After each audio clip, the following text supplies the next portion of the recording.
Hello friends, बहुत बहुत स्वागत है आज के इस सत्र में आप सभी का। और आज के इस सत्र में हम फिजिक्स का एक बहुत ही इम्पॉर्टेंट टॉपिक डिस्कस करने वाले हैं। जैसा कि आप स्क्रीन पर देख पा रहे हैं कि आज हम डिस्कस करने वाले हैं slope of isothermal and adiabatic curve. जी हाँ, समतापी और रुद्धोष्म वक्र के ढाल को हम स्टडी करेंगे। हम देखेंगे कि आइसोथर्मल कर्व का जो स्लोप है और एडियाबेटिक कर्व का जो स्लोप है उनके बीच क्या रिलेशन आता है। तो फ्रेंड्स, पूरी जानकारी के लिए अंत तक इस वीडियो में हमारे साथ बने रहिएगा। कहना चाहती हूँ कि अगर ये वीडियो आपके लिए हेल्पफुल होता है तो फ्रेंड्स वीडियो को लाइक करना और चैनल को सब्सक्राइब करना बिल्कुल भी ना भूलें। तो आइए हम स्टार्ट करते हैं अपना आज का डिस्कशन। तो फ्रेंड्स, आज हम यहाँ पे आइसोथर्मल और एडियाबेटिक कर्व्स के स्लोप के बीच रिलेशन निकालेंगे। हम लोग पहले भी देख चुके हैं कि आइसोथर्मल प्रोसेस क्या होता है, यानी समतापी प्रक्रम क्या है या रुद्धोष्म प्रक्रम क्या होता है, ये हम लोग देख चुके हैं। आइसोथर्मल समतापी प्रक्रम का मतलब क्या है? वो प्रोसेस जिसमें टेम्परेचर कांस्टेंट रहता है, यानी तापमान में कोई परिवर्तन नहीं होता है। और इस जो इक्वेशन इसको गवर्न करती है वो इक्वेशन अभी हम लोगों ने पिछले वीडियो में देखा था, PV is equal to constant. ठीक है, ये आइसोथर्मल के लिए था। और एडियाबेटिक प्रोसेस क्या होता है? ऐसा प्रोसेस था जिसमें एटमॉस्फेयर के साथ सिस्टम हीट का एक्सचेंज नहीं करता है। उसकी गवर्निंग इक्वेशन हम लोगों ने क्या देखी थी? एडियाबेटिक प्रोसेस यानी रुद्धोष्म प्रक्रम के लिए V to the power gamma is equal to constant. ये हम लोगों ने पिछले वीडियो में देखा है। आप इस वीडियो को पढ़ने से पहले एडियाबेटिक प्रोसेस क्या है, आइसोथर्मल प्रोसेस क्या है, उसका वीडियो ज़रूर एक बार देख लीजिएगा, जहां हमने डिस्कस किया है ये जो इक्वेशन, ये पहली इक्वेशन जो आइसोथर्मल प्रोसेस के लिए, दूसरी इक्वेशन जो एडियाबेटिक प्रोसेस के लिए है, ये हमने वहां पे डिस्कस किया है। अभी आज हम इसके बेस पर स्लोप यहाँ पे पढ़ेंगे आइसोथर्मल कर्व के लिए और एडियाबेटिक कर्व के लिए। तो फ्रेंड्स, अब कर्व का मतलब क्या है कि अगर आइसोथर्मल प्रोसेस है, ठीक है, समतापी प्रक्रम हो रहा है और उस प्रक्रम में हम प्रेशर और वॉल्यूम को नोट करते हैं। ये हमने यहाँ वॉल्यूम नोट कर लिया और ये हमने यहाँ पे प्रेशर नोट कर लिया। ठीक है, अब प्रोसेस जैसे जैसे होता जाता है तो गिवन प्रेशर के लिए कुछ वॉल्यूम आएगा, फिर प्रेशर कुछ और होगा तो वॉल्यूम बदल जाएगा, फिर प्रेशर चेंज किया तो उसके करस्पॉन्डिंग वॉल्यूम भी चेंज हो जाएगा। यानी प्रेशर वॉल्यूम ऐसे पेयर में हमें पॉइंट मिलते चले जाते हैं। इन पॉइंट को यूज़ करके जब हम ग्राफ बनाते हैं फ्रेंड्स, तो हमें, चूंकि ये आइसोथर्मल प्रोसेस की हम बात कर रहे हैं, यानी ये जो भी प्रोसेस हो रहा है सब में टेम्परेचर कांस्टेंट बना हुआ है। अब इसके लिए जो हम ग्राफ बना लेंगे वो हमारा आइसोथर्मल कर्व कहा जाएगा एट द गिवन टेम्परेचर। मान लीजिए हम टेम्परेचर T1 पर कर्व बनाते हैं तो ये T1 पर हो गया। For the given amount, for the given quantity of the ideal gas, Adarsh gas की दी गई मात्रा के लिए हम ये प्रोसेस कर रहे होते हैं। अब इसी आइडियल गैस के सेम क्वांटिटी के लिए हम किसी और टेम्परेचर, मान लीजिए T2 पर अगर हम कर्व बनाते हैं तो फ्रेंड्स याद रखिए कि अगर सेम मटेरियल है, सेम आइडियल गैस है और सेम क्वांटिटी हम लेकर के काम कर रहे हैं तो दूसरा भी आइसोथर्मल कर्व पहले वाले के पैरेलल में ही आता है, ये आप जानते होंगे। इस तरीके से हमें पैरेलल आइसोथर्मल कर्व मिलते हैं। T1 टेम्परेचर पर पहला वाला मिला, T2 टेम्परेचर पर हमें दूसरा वाला कर्व मिल रहा है। ठीक है, अब अगर जो T1 टेम्परेचर पे है इसे हम कर्व 1 कह दें, T2 टेम्परेचर पे कर्व 2 कह दें। कर्व 1 पर कोई पॉइंट हम A सेलेक्ट कर लेते हैं, ठीक है, और कर्व 2 पर हम एक पॉइंट यहाँ पर B सेलेक्ट कर लें और A से B तक अगर हम यहाँ पे करवा देते हैं, A से B तक हम यहाँ पे करवा देंगे, एक एडियाबेटिक प्रोसेस यानी रुद्धोष्म प्रक्रम हम करवाते हैं, तो A से B को ज्वाइन करने वाला जो हमारा कर्व है वो कहा जाएगा एडियाबेटिक। चूंकि प्रोसेस हो रहा है ना A से B तक, देखिए ये T1 के करस्पॉन्डिंग जो कर्व 1 है वो आइसोथर्मल कर्व है, T2 टेम्परेचर पर कर्व 2 आइसोथर्मल कर्व है, लेकिन A से B तक पॉइंट ए पर टेम्परेचर आपका T1 है और पॉइंट बी पर टेम्परेचर है T2। और आप जानते हैं कि एडियाबेटिक प्रोसेस यानी रुद्धोष्म प्रक्रम में टेम्परेचर बदलता है। क्यों? क्योंकि जो हमारा सिस्टम है वो एटमॉस्फेयर के साथ हीट का एक्सचेंज नहीं कर पाता। ठीक है, अब चूंकि हीट एक्सचेंज तो कर नहीं पा रहा है, हमने एडियाबेटिक प्रोसेस कराया है, तो एडियाबेटिक प्रोसेस ए से बी तक हुआ, इसलिए ए से बी को जो कर्व ज्वाइंट कर रहा है, जोड़ रहा है, इस कर्व को हम एडियाबेटिक कर्व कहते हैं, रुद्धोष्म वक्र कहते हैं। ठीक है, अब देखने से ही आपको समझ में आ रहा है कि आइसोथर्मल कर्व के कंपैरिजन में इस एडियाबेटिक कर्व का स्लोप यानी ढलान ज़्यादा है। ठीक, इसे हमें सिर्फ कहने से बात नहीं बनती, ज़्यादा है, कितना ज़्यादा है, क्यों ज़्यादा है, ये सारी चीज़ें हमें यहाँ पर डिस्कस करनी होंगी। ठीक है, तो ये चीज़ हम यहाँ पे देखेंगे कि क्यों जो आपका एडियाबेटिक कर्व है, रुद्धोष्म वक्र है, उसका स्लोप क्यों ज़्यादा होता है और क्या कैसे स्लोप निकाला जाता है। तो फ्रेंड्स, जो लाइन आपने पढ़ी होगी, रेखा के बारे में आपने पढ़ा होगा, वहाँ आप स्लोप निकालते थे, बिल्कुल वही चीज़ हमें यहाँ यूज़ करनी है। मान लीजिए ये लाइन होती थी और इधर अगर आप P कह रहे हैं, इधर V कह रहे हैं, तो इस तरीके से आप स्लोप यानी ये theta, tan theta is equal to perpendicular upon base, है ना। तो बहुत डिटेल में हम नहीं जा रहे हैं। अगर आपको यहाँ भी इसका जो स्लोप निकालने में कोई प्रॉब्लम है तो आप अलग से मुझे कमेंट लिखिएगा, मैं अलग से वीडियो उसके बारे में शेयर करूँगी। अभी मैं ये मान लेती हूँ, यहाँ आप जानते होंगे टैन थीटा इसका स्लोप होगा। टैन थीटा का मतलब होगा ये dp अपॉन dv, यानी dp अपॉन dv। किसी पॉइंट पर, गिवन पॉइंट पर हम स्लोप निकालते हैं। यहाँ जिस पॉइंट की हम बात कर रहे हैं उस पर dp अपॉन dv इसका स्लोप आ जाएगा। इसी तरीके से अगर हम यहाँ कर्व की बात करें, अगर T1 कर्व के लिए हम dp अपॉन dv किसी पॉइंट पर निकाल रहे होंगे तो T1 वाले आइसोथर्मल का स्लोप हो जाएगा। इसी तरह अगर dp अपॉन dv हम निकाल रहे होंगे एडियाबेटिक का, तो वो गिवन पॉइंट पर एडियाबेटिक का स्लोप हो जाएगा। यानी हमें एक पॉइंट, जैसे मान लीजिए हम ए पॉइंट की बात करें तो ए पॉइंट पर T1 टेम्परेचर वाले आइसोथर्मल कर्व का हम स्लोप निकाल सकते हैं और एडियाबेटिक जो ए से बी तक है उसका भी स्लोप निकाल सकते हैं। ठीक है, तो स्लोप क्या होगा, देखिए ये वाई एक्सिस पे हमने P लिया है प्रेशर और एक्स एक्सिस पे वॉल्यूम लिया है, तो स्लोप निकालने के लिए हमें क्या करना, dp अपॉन dv। ठीक है, और जो dp अपॉन dv निकालेंगे हम, है ना, तो यहाँ डायग्राम देख के तो आपको समझ में आ गया कि आइसोथर्मल जो कर्व है उसका स्लोप कम है, एडियाबेटिक का स्लोप ज़्यादा है, ज़्यादा खड़ा कर्व आता है एडियाबेटिक का। ठीक है, तो मैथमेटिकली भी हम इसे निकालेंगे। अभी यहाँ एक चीज़ और एक्सप्लेन कर देते हैं कि क्यों ज़्यादा खड़ा कर्व आ रहा है एडियाबेटिक का। तो फ्रेंड्स, आइसोथर्मल में क्या हुआ कि आइसोथर्मल कर्व में टेम्परेचर कांस्टेंट रहता है। एक्चुअली यहाँ हम लोग क्या कर रहे हैं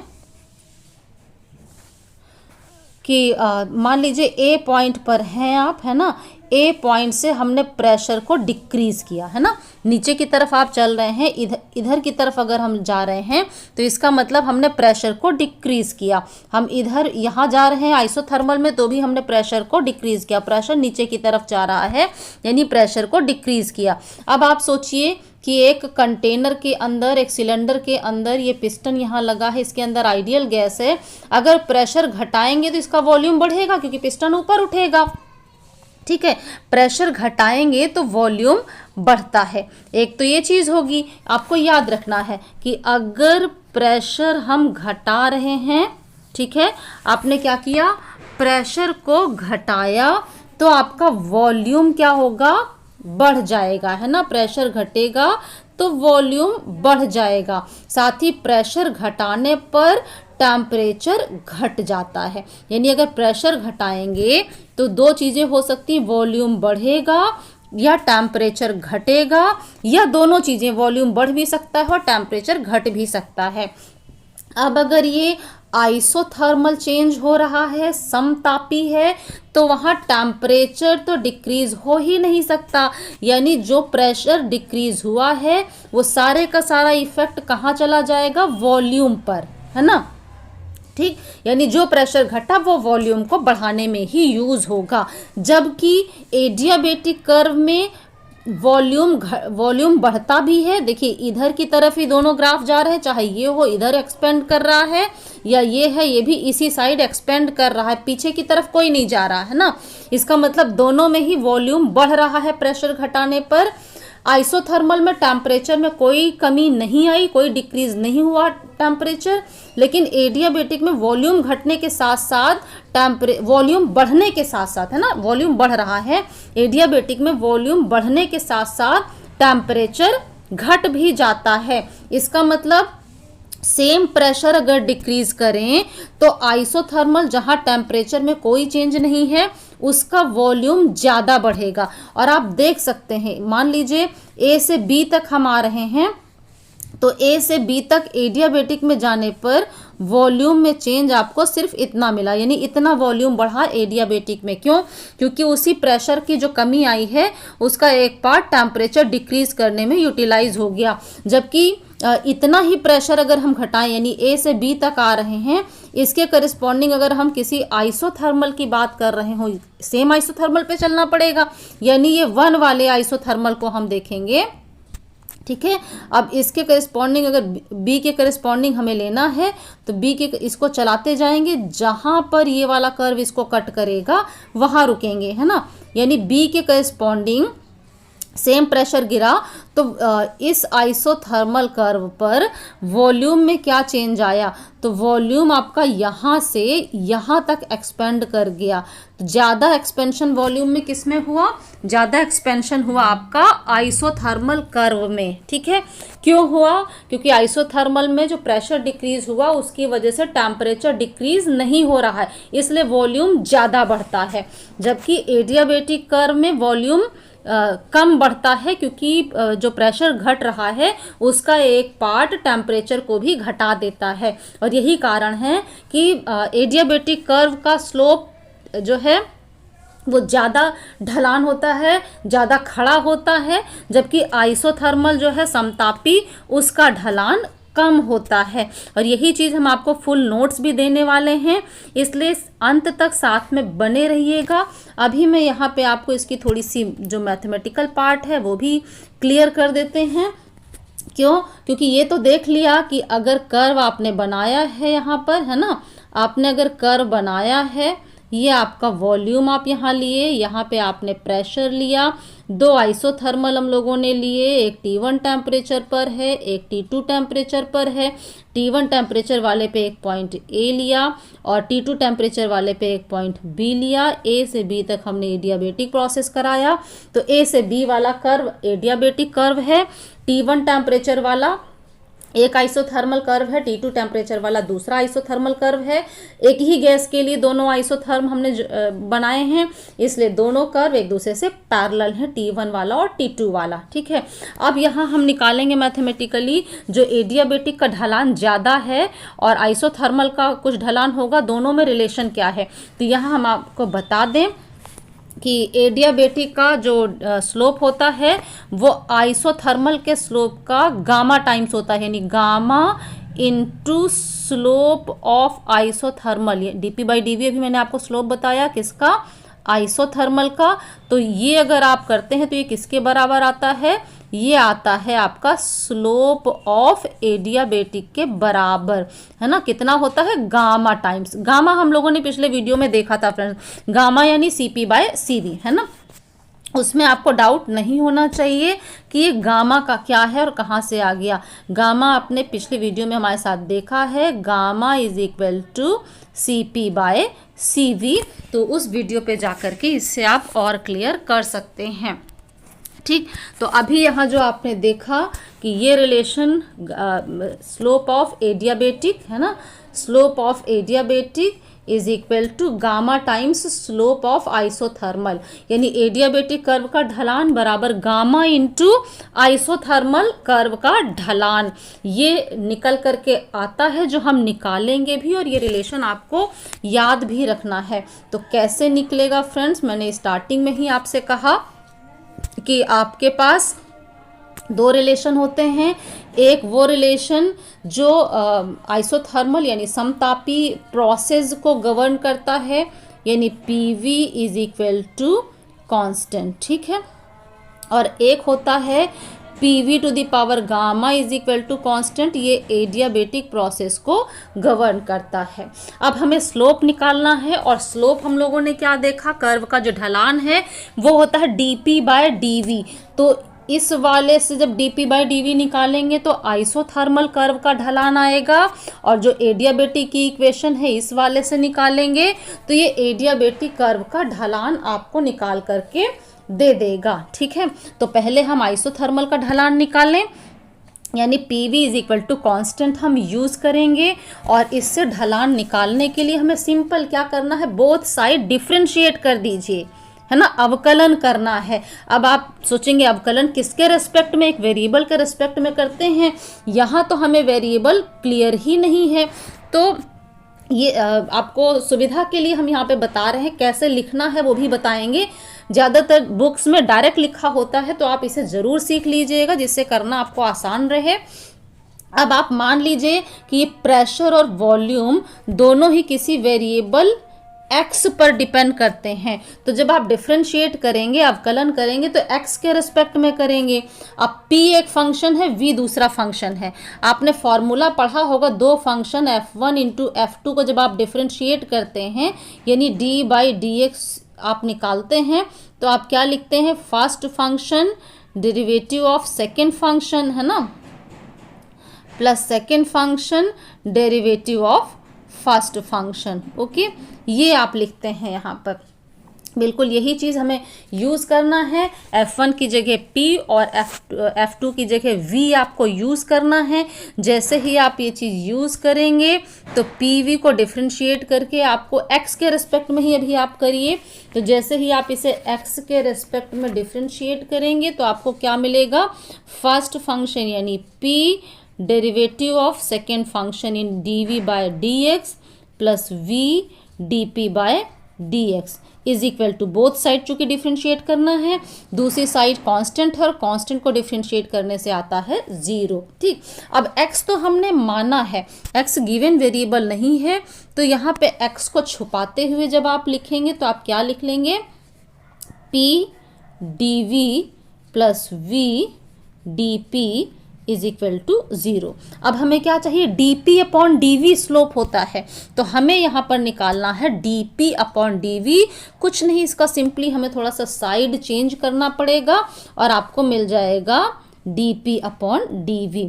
तो dP/dV, देखिए इसको दूसरी साइड ले जाइए, है ना, तो माइनस में दूसरी साइड चला जाएगा, माइनस PdV, और उसके बाद डिवाइड कर दीजिए दोनों साइड से। ये सिंपल कैलकुलेशन आप करना जानते होंगे, तो आपको क्या मिल जाएगा, माइनस, ठीक है, ये वाली चीज़ आपकी दूसरी साइड आई थी, तो आपको निकल के आ जा रहा है माइनस P/V, ठीक है, तो माइनस P/V। तो dP/dV आपको क्या मिल गया, माइनस P/V, और ये किसके लिए, आइसोथर्मल कर्व के लिए आया। फिर हम लोगों ने क्या कहा था, एट अ गिवन पॉइंट, मान लीजिए जो ग्राफ में हमने आपको A पॉइंट बताया था, हम उसी पॉइंट को गिवन पॉइंट मान लें, और A पॉइंट पर मान लीजिए प्रेशर है P1, वॉल्यूम है V1, ठीक है, टेम्परेचर तो T1 है ही उस पॉइंट पर।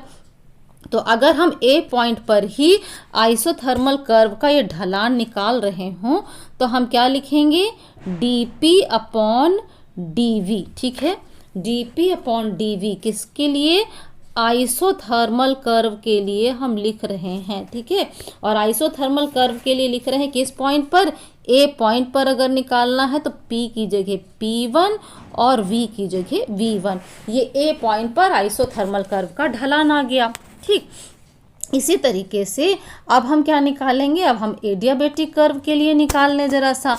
तो एडियाबेटिक कर्व के लिए आप जब निकालेंगे तो एडियाबेटिक कर्व के लिए इक्वेशन क्या थी, P V to the power gamma is equal to constant, ठीक है।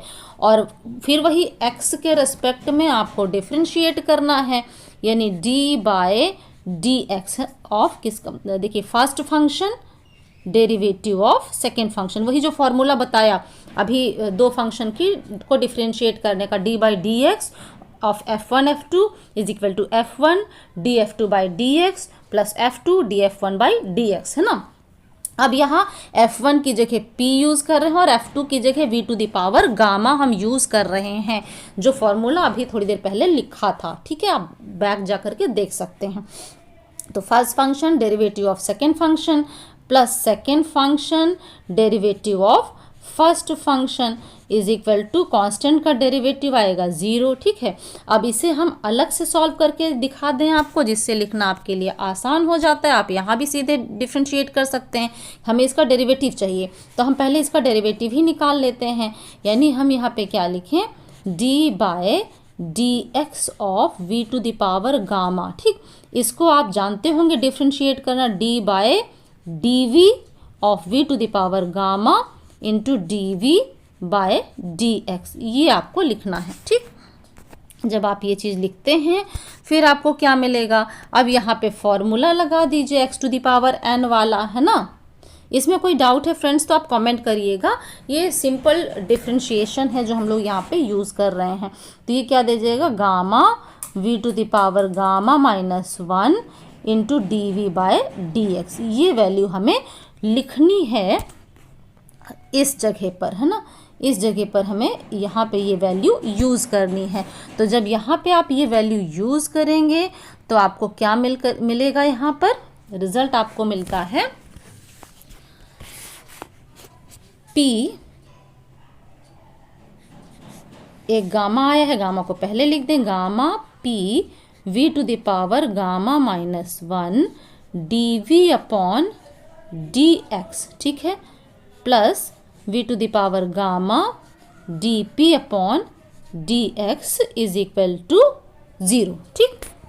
इतनी चीज़ें आपको मिल जाती हैं। अब जब इतना आपको मिल गया और x तो हम लोगों ने माना है यहाँ पर, तो x को हम छुपाते हुए लिखेंगे जैसे इसके पहले लिखा था। तो रिजल्ट क्या मिलता है, gamma p v to the power gamma -1 d v plus v to the power gamma d p is equal to 0। अब हमें यहाँ से एडियाबेटिक का स्लोप निकालना है, यानी d p upon d v हमें निकालना है। तो d p upon d v के लिए देखिए फिर से वही साइड चेंज करेंगे, एक चीज़ को दूसरी साइड ले जाएंगे और फिर डिवाइड करके जो रिक्वायरमेंट होगी हमें सिंपल सोल्यूशन की, वो करके हम d p by d v यहाँ से आराम से निकाल सकते हैं। तो हम यहाँ पे सीधे निकाल देते हैं d p by d v. क्या आ जाएगा आपका, d p by d v, ठीक है, is equal to, simple solution आप करेंगे और आपको मिल जाएगा minus gamma p upon v. मुझे लगता है ये सोल्यूशन आप आराम से कर लेंगे। अगर कोई डाउट है आपको फ्रेंड्स तो कमेंट करिएगा, उसका आंसर आपको ज़रूर दिया जाएगा। बहुत सिंपल इसका सोल्यूशन है, इसलिए मैं यहाँ पे अब आगे कर नहीं रही हूँ। आप देखिए ये आप आराम से कर लेंगे, है ना। तो अब अगर हम पॉइंट की बात करें, यानी एडियाबेटिक का भी ए पॉइंट पे आइसोथर्मल का निकाला, अब ए पॉइंट पे ही हम इस एडियाबेटिक का स्लोप अगर निकालना चाहें तो वही pressure P1, volume V1, temperature T1 हमें नोट करना होगा, ठीक है। तो इस आइसोथर्मल का ए पॉइंट पर ढलान निकालना है, स्लोप निकालना है, किसके लिए, एडियाबेटिक के लिए हम कर रहे हैं। तो d p by d v of adiabatic is equal to कितना आ जाएगा, minus gamma P1 upon V1। अब अगर आपको याद हो, अभी हम लोगों ने निकाला जो आपका आइसोथर्मल का स्लोप आया सेम पॉइंट पर, वो आया -P1 अपॉन V1, है ना।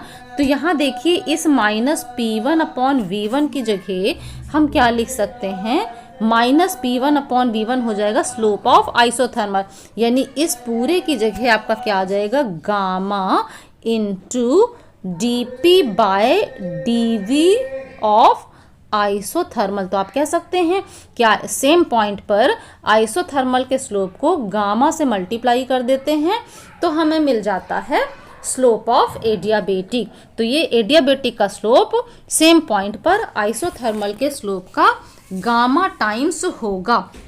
तो इसी का जितना हम लोगों ने डिस्कस किया है वो कंप्लीट नोट्स भी मैं आपको यहाँ पे दे रही हूँ। आपको कहीं भी नोट्स के लिए जाने की ज़रूरत नहीं है, आपको डायग्राम नोट सारी चीज़ें मिलेंगी यहाँ पर।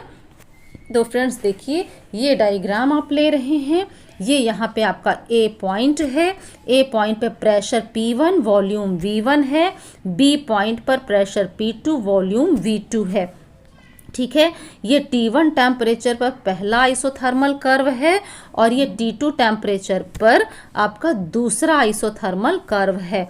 ए से बी तक जो ज्वाइन किया गया है वो एडियाबेटिक कर्व है। ठीक, जो जितना अभी डिस्कस किया, अब इसी पे आगे का डिस्कशन जो अभी हम बता भी चुके हैं उसी के नोट्स है यहाँ पर।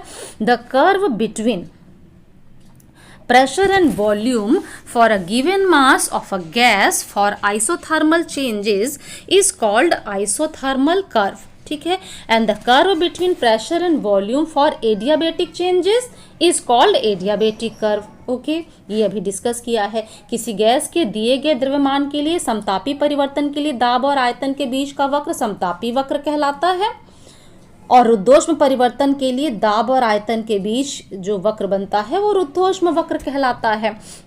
There are two isothermal curves, एक पहला वाला कौन सा है टेम्परेचर T1 पर और दूसरा वाला है टेम्परेचर T2 पर।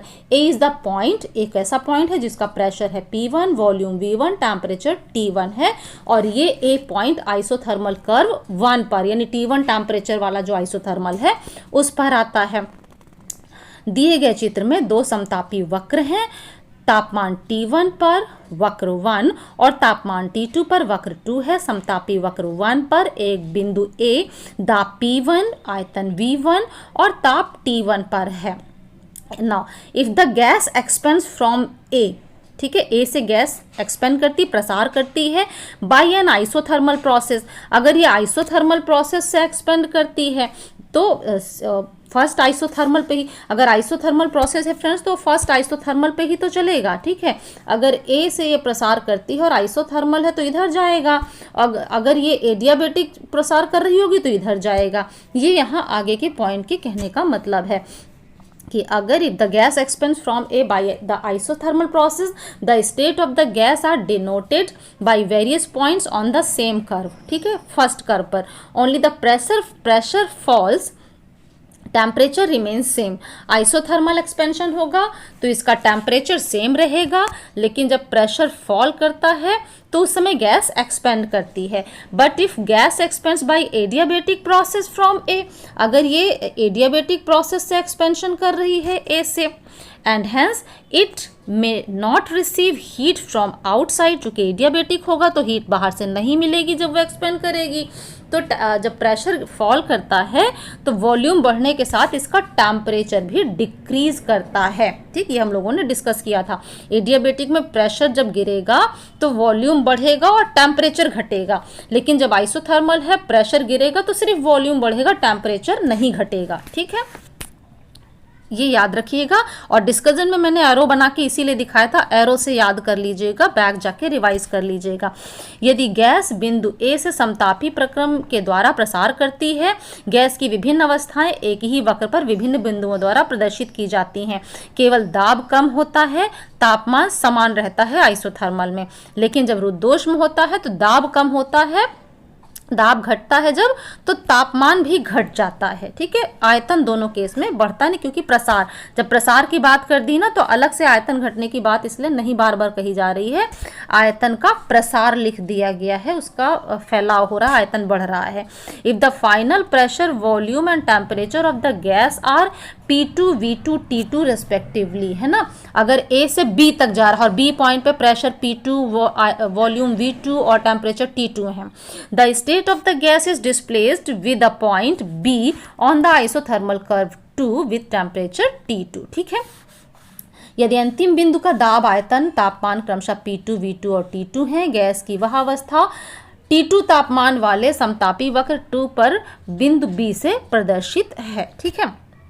Since the expansion of gas from A to B is adiabatic, A से B तक का expansion adiabatic है, the curve connecting the point A and B is an adiabatic curve. It is evident from the diagram that in both the curves adiabatic curve is steeper. ज़्यादा खड़ा है, ज़्यादा ढलान है adiabatic का than the isothermal one, because for the same decrease in pressure in both the curves increase in volume is lesser in adiabatic expansion। ठीक है, adiabatic में जो वॉल्यूम का इंक्रीमेंट है सेम प्रेशर डिक्रीज करने पर वो कम होता है then the increase in volume in isothermal expansion. और ऐसा क्यों होता है? It is so because the temperature of the gas also decreases in adiabatic expansion, क्योंकि प्रेशर घटाने पर एडियाबेटिक जो एक्सपेंशन है उसमें टेम्परेचर भी घट जाता है,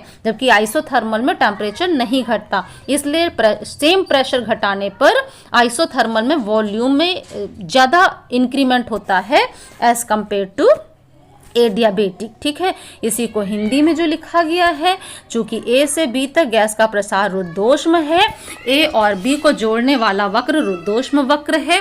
चित्र से यह स्पष्ट है कि दोनों वक्रों में रुद्धोष्म वक्र का ढलान समतापी वक्र से अधिक है, क्योंकि दोनों वक्रों में समान दाब में कमी पर रुद्धोष्म प्रसार में आयतन में वृद्धि समतापी प्रसार में होने वाली आयतन में वृद्धि से कम है। ऐसा इसलिए है कि रुद्धोष्म प्रसार में गैस का तापमान भी घट जाता है।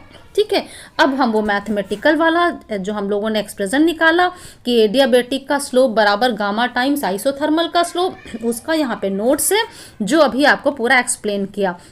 देखिए यहाँ पे दो इक्वेशन हैं आपके पास। ये पहली इक्वेशन जो कि आइसोथर्मल कर्व के लिए है, सेकेंड इक्वेशन जो कि एडियाबेटिक कर्व के लिए है। पहली वाली को किसी वेरिएबल x को लेकर आप डिफ्रेंशिएट करिए तो ये रिलेशन हमारा आया था। इसके साइड्स को चेंज किया तो dp/dv ये स्लोप आ जाता है। स्लोप हमने यहाँ से निकाल लिया। अब इसी स्लोप को हमें गिवन पॉइंट A पर निकालना है, यानी P की जगह हम P1 और V की जगह V1 रखेंगे और ये आ जाएगा आइसोथर्मल का A पॉइंट पर स्लोप। ठीक है, फिर हम सेकेंड इक्वेशन को स्टार्ट करते हैं। ये जो सेकेंड इक्वेशन हमने लिया है, सेकेंड इक्वेशन इसको हम डिफ्रेंशिएट करेंगे। जब सेकेंड इक्वेशन को हम डिफ्रेंशिएट करते हैं विद अ वेरिएबल x तो आपका ये आ जाता है रिलेशन। इसके साइड्स को आप थोड़ा सा चेंज कर दीजिए। ठीक है, जब आप साइड्स चेंज करके इसका स्लोप निकालते हैं तो इसका dp/dv निकल करके आ जाता है। ये आपके पास dp/dv आ गया। अब इसे भी A पॉइंट पर निकालना है, यानी P की जगह P1 और A की जगह V और V की जगह V1 हमने लिया तो हमें ये स्लोप मिल गया एडियाबेटिक का।